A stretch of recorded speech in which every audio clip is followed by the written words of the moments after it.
Les femmes sont-elles plus fréquemment aux prises avec des phénomènes douloureux? La science et les cliniciens en tiennent-ils compte? C'est le sujet de ma vidéo et on commence maintenant. Je suis Denis Fortier. Si vous êtes nouveau ici sur ma chaîne YouTube, je vous conseille de vous abonner en cliquant sur le coin inférieur droit de l'écran. Je vous invite aussi à vous abonner gratuitement à mon infolettre en visitant mon site web, le www.denisfortier.ca.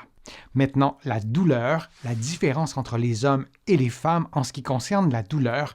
La douleur, c'est un phénomène complexe. Il y a la douleur aiguë, la douleur chronique, il y a les douleurs de type musculo-squelettique, il y a aussi des syndromes douloureux chroniques. C'est un sujet vraiment très vaste et les femmes sont surreprésentées en ce qui concerne la douleur. C'est vrai pour les migraines, c'est vrai pour la fibromyalgie, c'est vrai aussi pour plusieurs maladies auto-immunes comme la maladie de Crohn ou la polyarthrite rhumatoïde. Il y a évidemment toutes les douleurs qui sont liées aux maladies gynécologiques. Alors c'est un fait, les femmes ont plus souvent de la douleur que les hommes et cela s'explique de plusieurs façons et je vous en présente quelques-unes dans ma vidéo. Pour bien prendre la mesure des différences entre les hommes et les femmes en ce qui concerne la douleur, il faut se rappeler que le signal douloureux, le message douloureux, c'est un peu comme une montagne russe. Il y a d'abord la perception du stimulus et il y aura un signal qui sera envoyé au cerveau et qui circulera par les nerfs périphériques et aussi par la moelle épinière. Il y a des messages qui sont ascendants, des messages qui sont descendants et l'interprétation de ces messages se fait à l'intérieur du cerveau. Alors, il y a une grande complexité et il y a des chercheurs récemment qui ont démontré que le connectome de la douleur, cette organisation de la détection et de l'interprétation de la douleur, varie entre les hommes et les femmes. Ce connectome de la douleur est très dynamique. Il change d'une personne à l'autre, il change dans le temps, il change aussi selon le contexte, mais les chercheurs ont établi qu'il change également selon le sexe de la personne et c'est absolument fondamental et c'est quelque chose qui est ancré au sein même de notre système nerveux. Il est bien établi qu'il y a des différences physiologiques entre les hommes et les femmes en ce qui concerne la douleur. Des chercheurs se sont intéressés à des souris qui avaient une douleur de type sciatique et on a étudié notamment le système immunitaire dans ce contexte douloureux. Et on a observé que les souris mâles utilisaient davantage leurs cellules microgliales, qui sont des cellules associées au système immunitaire qui protègent votre système nerveux central. Donc, le cerveau et ses cellules microgliales étaient interpellés dans le contrôle de la douleur chez les souris mâles. Chez les souris femelles, ce n'étaient pas les cellules microgliales qui étaient interpellées, mais bien les cellules T. Ce sont des cellules qui ne sont pas spécifiques au système nerveux et qui avaient un rôle à jouer dans ce contexte de souris femelles qui avaient une douleur de type sciatique. Il est bien établi que le seuil de la douleur varie entre les hommes et les femmes. Les femmes auraient un seuil de douleur légèrement plus bas et la tolérance à la douleur, c'est-à-dire notre capacité à endurer une certaine quantité de douleur, serait aussi plus bas chez les femmes. Ce qui est intéressant de se souvenir, c'est que les émotions liées à la douleur auraient aussi un rôle à jouer lorsqu'on tient compte de ce facteur. La différence entre les hommes et les femmes en ce qui concerne la tolérance à la douleur serait beaucoup moins grande.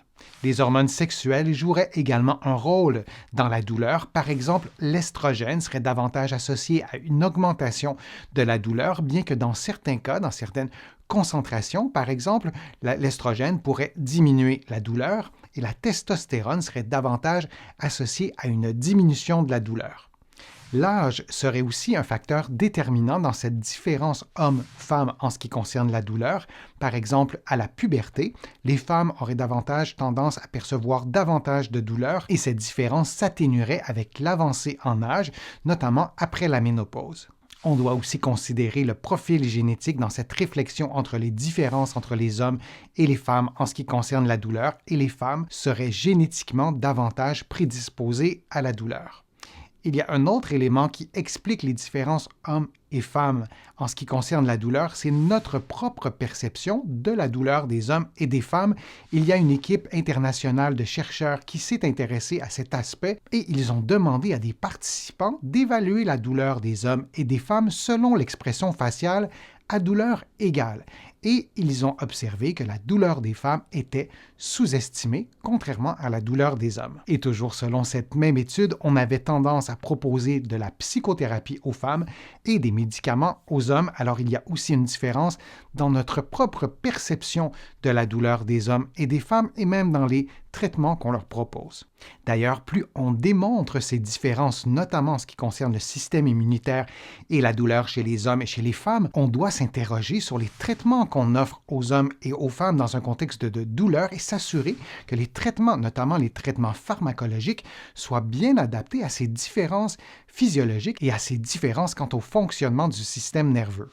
Le syndrome de Yentl est une expression utilisée en 1991 par la cardiologue Bernadine Healy qui définissait en fait une différence de soins, une différence de prise en charge des femmes et des hommes qui manifestaient en fait des problèmes cardiaques au désavantage des femmes, et cela a été bien démontré avec la science. Les choses ont changé depuis, mais on peut se poser la question, y a-t-il un syndrome de Yentl en ce qui concerne la douleur? Est-ce possible qu'on donne moins d'importance à la douleur chez les femmes?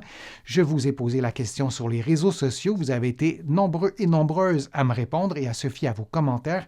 Il semblerait que oui, qu'il y a une différence de prise en charge, une différence de considération en ce qui concerne la douleur chez les femmes. Alors oui, il y a des raisons physiologiques pour lesquelles les femmes ont plus souvent de la douleur, je vous en ai parlé, mais il y a aussi notre attitude à nous, notre propre perception, ces stéréotypes qu'on entretient, et je pense que c'est important de ne plus considérer la douleur comme un phénomène global, mais bien d'adapter nos interventions, de modifier nos actions selon les différences entre les hommes et les femmes en ce qui concerne la douleur, et la science évolue. Il y a de plus en plus d'études qui s'y intéressent et je crois que c'est un sujet d'avenir.